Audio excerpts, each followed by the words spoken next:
നമസ്കാരം, ഞാൻ മൃണാൾ.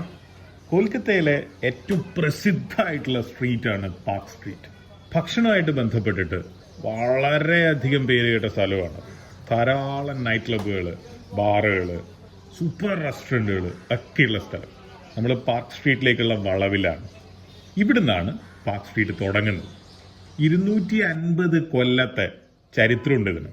അന്നത്തെ ജഡ്ജിയായിരുന്നു, അന്ന് ഇന്ത്യയില്ല, 250 കൊല്ലം മുമ്പ് കൊൽക്കത്തയിലെ കോടതിയാണ് ഏറ്റവും പ്രധാനപ്പെട്ട കോടതി ഇന്ത്യയിലെ എന്ന് പറയും. കാരണം കൊൽക്കത്തയൊക്കെ ആയിരുന്നല്ലോ ബ്രിട്ടീഷുകാരുടെയും അതിനു മുമ്പ് ഈസ്റ്റ് ഇന്ത്യ കമ്പനിയുടെ ഒക്കെ സ്വന്തം സ്ഥലം. അവിടുത്തെ ജഡ്ജിയുടെ ഒരു പാർക്ക് ഉണ്ടായിരുന്നു അത്രേ. ആ പാർക്കിൽ മാനുകളെ വളർത്തിയതായിരുന്നു ഒന്ന്. ആ മാനുകൾ ഉണ്ടായിരുന്ന പാർക്കിന്റെ നടുവിലൂടെ ഉണ്ടായിരുന്ന സ്ട്രീറ്റാണ് റോഡ്, പഴയ പാർക്ക് സ്ട്രീറ്റ്. പക്ഷെ അതിനു മുമ്പ് ഇവിടെ ധാരാളം സെമിത്തേരികളായിരുന്നു എന്നും അതുകൊണ്ട് ഇവിടെ അങ്ങനെ ആരും താമസിച്ചിരുന്നില്ല എന്നും ആ സെമിത്തേരിയായിട്ട് ബന്ധപ്പെട്ടിട്ടുള്ള ഒരു പേരായിരുന്നു ഈ സ്ട്രീറ്റിന് ഉണ്ടായിരുന്നു എന്നൊക്കെ പറയുന്നുണ്ട്. പാർക്ക് സ്ട്രീറ്റ് എന്നത് കുറെ കാലം അറിയപ്പെട്ടു. ഇപ്പോഴും പാർക്ക് സ്ട്രീറ്റ് തന്നെയാണ് അറിയപ്പെടുന്നത്. പക്ഷേ കൊൽക്കത്ത കോർപ്പറേഷൻ ഇതിനെ റീനെയിം ചെയ്തിട്ടുണ്ട് മദർ തെരേസ സരണിയം. മദർ തെരേസയുടെ പേരിലുള്ള റോഡായിട്ടാണ് ഇതിപ്പോ ഒഫീഷ്യലി ഉള്ളതെങ്കിലും പാർക്ക് സ്ട്രീറ്റിന് തന്നെയാണ് എല്ലാവരും പൊതുവെ പറയുക. ഭക്ഷണമായിട്ട് ബന്ധപ്പെട്ട് കൊൽക്കത്തയിൽ പോയി കഴിഞ്ഞാൽ ആളുകൾ സന്ദേശിന്റെ കാര്യം, റോഷ്കുലയുടെ കാര്യം പറയുന്ന കൂട്ടത്തിൽ പറയുന്ന ഒരു സംഭവമാണ് പാർക്ക് സ്ട്രീറ്റ്. ഇത് പാർക്ക് സ്ട്രീറ്റിന്റെ പുറക് വഴിയുള്ള റോഡാണ്. പുറകാണല്ലോ നമുക്ക് പൊതുവെ ഇഷ്ടം. ഇവിടെയും ഈ റോഡുകളിലും മറ്റും ധാരാളം ചെറിയ ചെറിയ കടകൾ മുതൽ വലിയ ഹോട്ടലുകൾ വരെയുണ്ട്. ഹോട്ടലുകൾ എന്ന് പറഞ്ഞാൽ ദ പാർക്ക് എന്ന് പറയുന്ന പേര് കേട്ട ബാംഗ്ലൂരിലും ചെന്നൈയിലും ഒക്കെയുള്ള ഹോട്ടല്, അവരുടെ ആദ്യത്തെ ഹോട്ടൽ തുടങ്ങുന്നത് ഈ സ്ട്രീറ്റുമായിട്ട് ബന്ധപ്പെട്ടിട്ടാണ്. അങ്ങനെയാണ് ആ പേര് വന്നതെന്ന് വരെ പറയപ്പെടുന്നു. അത്രയും ഹിസ്റ്ററിയുള്ള, അത്രയും പാരമ്പര്യമുള്ള സ്ഥലമാണിത്. 1940-കൾ മുതൽ 1970-കളിൽ 80-കളിൽ ഒക്കെ കൊൽക്കത്തയുടെ നൈറ്റ് ലൈഫിന്റെ ഒരു സിമ്പിളായിരുന്നു പാർക്ക് സ്ട്രീറ്റ്. പ്രധാനപ്പെട്ട ആളുകളൊക്കെ ഇവിടെ വരുമായിരുന്നു. പ്രധാനപ്പെട്ട മ്യൂസീഷ്യൻസ് ഇവിടെ വന്നിട്ട് പാടുമായിരുന്നു. ഇതൊരു കൾച്ചറൽ, അതായത് സന്തോഷത്തിന്റെ എല്ലാത്തിന്റെയും കേന്ദ്രമായിരുന്നു. നമ്മൾ ഈ റൈറ്റ് സൈഡിൽ കാണുന്ന ഒരു മനുഷ്യനെ കണ്ടോ, നീലക്കുപ്പായം. അദ്ദേഹത്തിനെ പോലെ ധാരാളം ആളുകളുണ്ട്. അദ്ദേഹം അവിടെ പാർക്ക് ചെയ്യാൻ നമ്മളെ ഹെൽപ്പ് ചെയ്യുന്ന ആളാണ്. കാശ് കൊടുക്കണം, 20 രൂപ മുതൽ മേലോട്ട് കൊടുക്കണം. ഈ വണ്ടികളൊക്കെ റൈറ്റ് സൈഡിൽ കാണുന്ന വണ്ടികളൊക്കെ ലീഗലി പാർക്ക് ചെയ്തതാണ്, അല്ലാതെ വെറുതെ ചുമ്മാ റോഡിന്റെ സൈഡിൽ വണ്ടികൾ വെച്ചിട്ട് ബാക്കിയുള്ളവരെ ബുദ്ധിമുട്ടിക്കുന്ന ഏർപ്പാടല്ല. സ്ഥലം കണ്ടാൽ നമുക്ക് അവിടെ പാർക്ക് ചെയ്യാം. അങ്ങനെ നീല കുപ്പായിട്ട് യൂണിഫോം ഇട്ട ആളുകൾ ഉണ്ടാവും, അവർ നമ്മളെ ഹെൽപ്പ് ചെയ്യും. നമുക്ക് അവിടെ വണ്ടി പാർക്ക് ചെയ്തിട്ട് നമ്മളിപ്പോൾ പോകുന്നത് പോലുള്ള ഒരു കടയിലേക്ക് പോവാം. നമ്മൾ പോകാൻ പോകുന്ന കട കുസും റോൾസാണ്. എൻ്റെ പാർക്ക് സ്ട്രീറ്റിലെ ആദ്യത്തെ അനുഭവം പീറ്റർ കാറ്റിലായിരുന്നു. അത്ര നല്ലതല്ലായിരുന്നു. കുസും റോൾസിൽ നല്ല അനുഭവമായിരിക്കും എന്ന് വിചാരിക്കുന്നു. ഇവിടെ എഗ് റോൾ ഉണ്ട് 35 രൂപ, ചിക്കൻ റോൾ ഉണ്ട് 60 രൂപ. ആ കണ്ണാടി കണ്ടിട്ട് ഉള്ളിലോട്ടുണ്ടെന്ന് വിചാരിക്കണ്ട, അത് ചില്ലല്ല, കണ്ണാടിയാണ്. ആളുകളുടെ പ്രതിബിംബമാണ് അതിനകത്ത് കാണുന്നത്.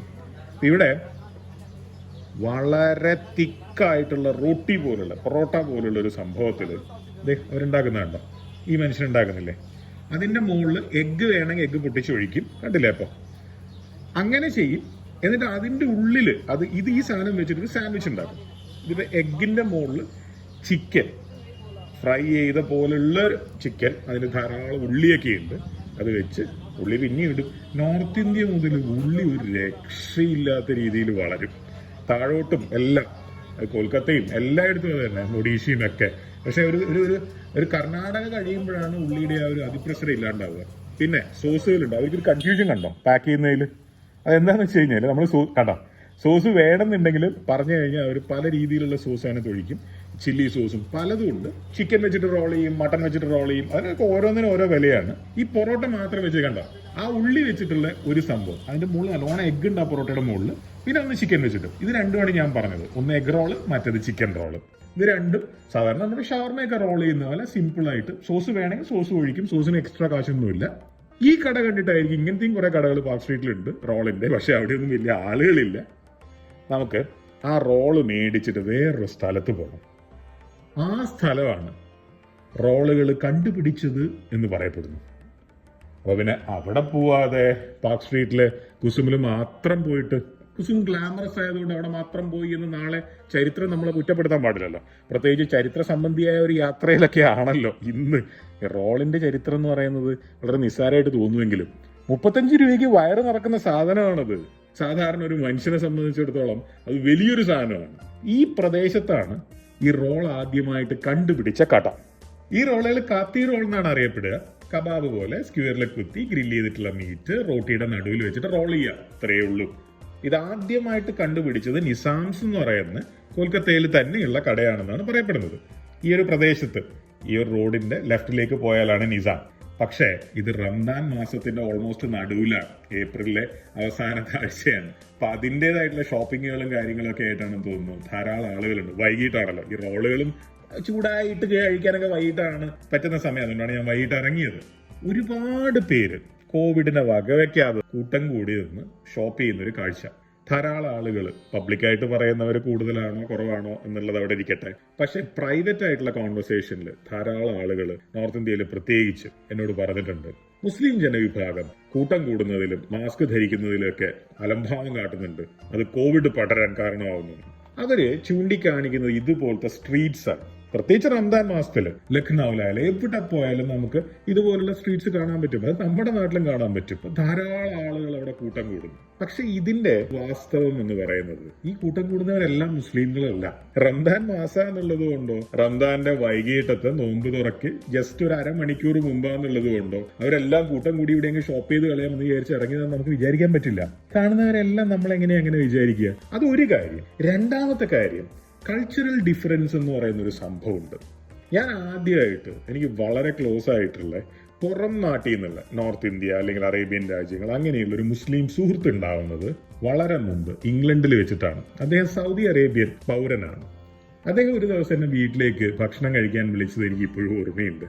അന്ന് എന്നെ മാത്രമാണ് വിളിച്ചത്. പക്ഷെ ഒരു വലിയ ടേബിളിൽ ഇരുന്നിട്ടാണ് ഞങ്ങൾ ഭക്ഷണം കഴിച്ചത്, 12ഓളം പേര്. അപ്പൊ ആ സംഭവം കഴിഞ്ഞിട്ട് അദ്ദേഹത്തോട് ഞാൻ പറഞ്ഞു, അല്ല ഇത് എന്തിനാണ് ഇത്രയും പേരെ വിളിച്ചത്, നിങ്ങൾ എന്നെ മാത്രം വിളിക്കുന്നതല്ലേ പറഞ്ഞത്? അപ്പൊ അദ്ദേഹനോട് പറഞ്ഞു, അങ്ങനല്ല, ഞാനത് നിങ്ങളോട് പറഞ്ഞിട്ട് ഞാൻ ഇന്നലെ വൈകിട്ട് എന്റെ ഭാര്യയോട് ഈ കാര്യങ്ങളൊക്കെ നാളത്തെ ഷോപ്പിങ്ങിന്റെ കാര്യം എല്ലാം പറഞ്ഞു വന്ന കൂട്ടത്തിൽ അവൾ എന്നോട് പറഞ്ഞു, അതെങ്ങനെയാ നമ്മളും അയാളും മാത്രമായിട്ട് ഭക്ഷണം കഴിക്കുക, നമുക്ക് ഒരുപാട് പേരും കൂടെ വേണ്ടേ, അതല്ലേ അതിന്റെ ഒരു ശരി.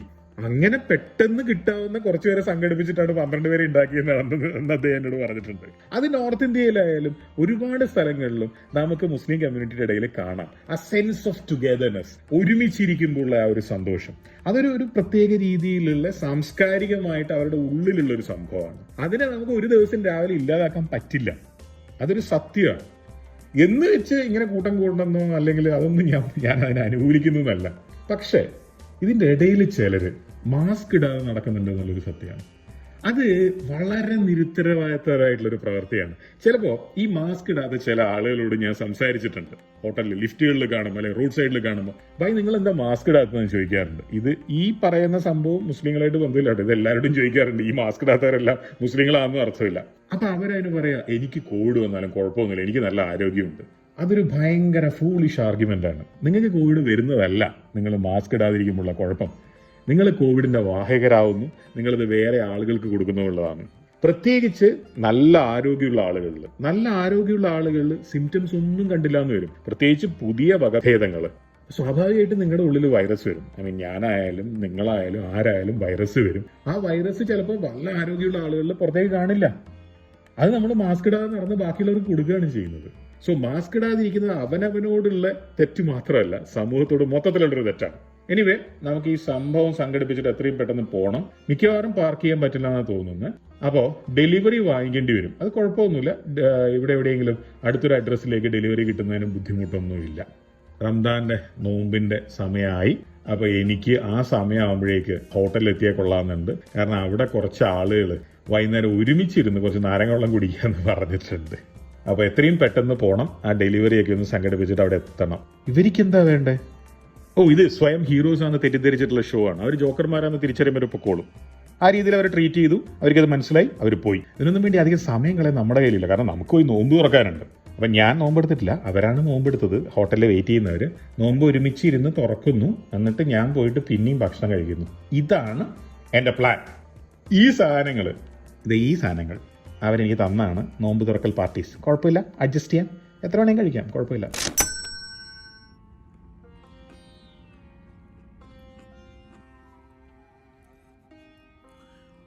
ഒരു കാര്യം ഉറപ്പാ, ഒരു റോള് തന്നെ, എഗ് റോൾ തന്നെ ആയിക്കോട്ടെ, ചിക്കൻ റോളിന്റെ ഒന്നും ആവശ്യമില്ല, അതൊരാൾക്ക് ധാരാളം. 4 റോള് മേടിച്ച് വെച്ചിട്ടുണ്ട്, എങ്ങനെ കഴിക്കും?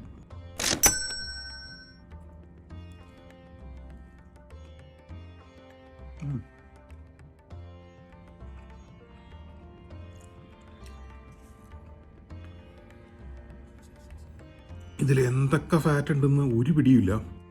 സോസ്, എഗ്ഗ്, പൊരിച്ച പൊറോട്ട.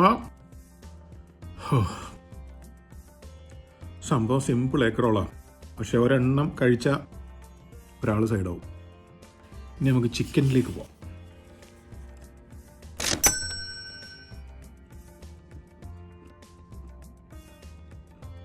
സെയിം റോള എഗിന്റെ പോലെ, പക്ഷെ ചിക്കൻ അഡീഷണലാ. ചിക്കൻ എന്തൊരു ഫ്രാഗ്രൻസ് പോലെ, ഒരു വായക്കകത്തൊരു വല്ലാത്തൊരു, ചില പാനൊക്കെ മേടിച്ച് കഴിച്ചു കഴിഞ്ഞാൽ വായക്കകത്തൊരു ഫീൽ ഉണ്ടാവില്ലേ, അതുപോലത്തെ ഒരു ഫീല്. പിന്നെ ഒരു വെയിറ്റ്, ഇത് കുസുമിലെ ചിക്കൻ എഗ് റോളാണ്. അവിടെ double chicken double egg roll ഉണ്ട്, പിന്നെ പ്ലസ് ചീസും ഉണ്ടെന്ന് തോന്നുന്നു. അത് ഒരെണ്ണം കഴിക്കുന്നത് ഒരു ബിരിയാണി കഴിക്കുന്നതിനേക്കാളും ഹെവി ആയിരിക്കും.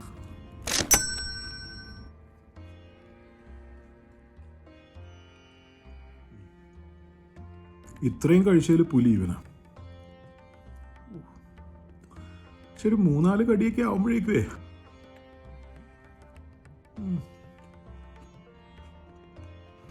കുസുമിലെ റോളാണ് എനിക്ക്, ചിക്കൻ റോളാണ് എനിക്ക് 4 എണ്ണത്തിൽ ഏറ്റവും ഇഷ്ടപ്പെട്ടത്. ഇതിനകത്ത് ഏറ്റവും ഹെവി ആയിട്ടുള്ള സാധനം ചിക്കനോ എഗ്ഗോ ഒന്നുമല്ല, പിന്നെ ബ്രെഡാണ്.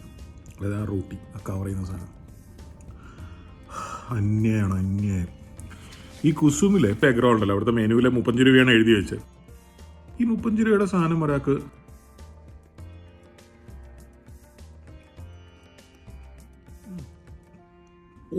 ഒരു നേരത്തേക്ക് ആവശ്യത്തിനുള്ളതുണ്ട്.